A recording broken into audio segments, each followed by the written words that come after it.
All new this morning, one West Michigan teacher has already completed multiple marathons. This weekend, she's taking on the New York City Marathon, even after having to relearn to walk twice just 2 years ago.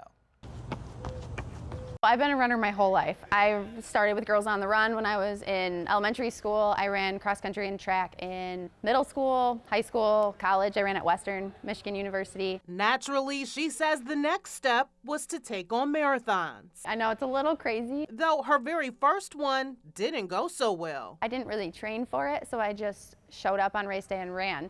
And it was one of the worst experiences of my life. And my mom was like, "You gonna do that again one day?" I was like, "Nope, never." Instead of giving up, she had an idea. Maybe if I train, I could actually do this for real. Now she's like a pro and has the hardware to show for it. Not to mention, she also teaches calculus at HUDSONVILLE High School. Being a math teacher and a runner, they're both kind of weird, right? A lot of people don't like math and a lot of people don't like to run. The two may be different, but are not always separate. Okay, if I have that pace for the next how many miles, what will my finish time be? So I realized I do a little bit of math when I'm running. And just as she was getting into her groove, in 2021, ran a couple marathons in the fall. I was in the best shape of my life. A health condition would stop her in her tracks. My hips were shaped wrong.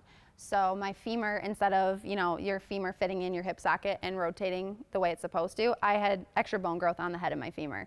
So instead of it rotating smoothly, it would like click and jump. Eventually leading to serious injury. I found out I had labrum tears in both hips. So that was a result of, the bone not hitting the other spot the right way. The solution would be surgery. So I had that one done. I was on crutches for 3 weeks, kind of had to, after that, relearn how to walk. 6 weeks from now, we'll be doing it all over again.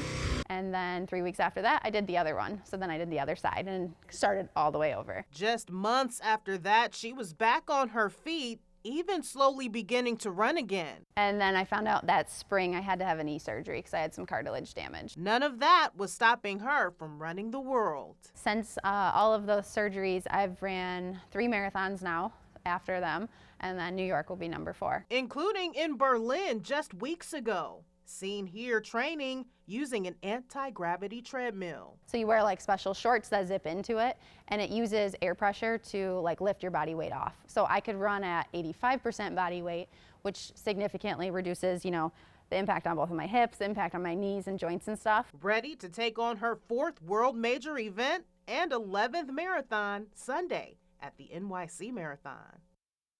Now, Raychel is running this weekend as part of the Team TCS Teachers Program. TCS is the main sponsor of the NYC Marathon, and every year they choose teachers across the country and offer them VIP access, which includes waiving the nearly $300 entry fee. Raychel was chosen out of the hundreds of applicants and is the only teacher going from West Michigan.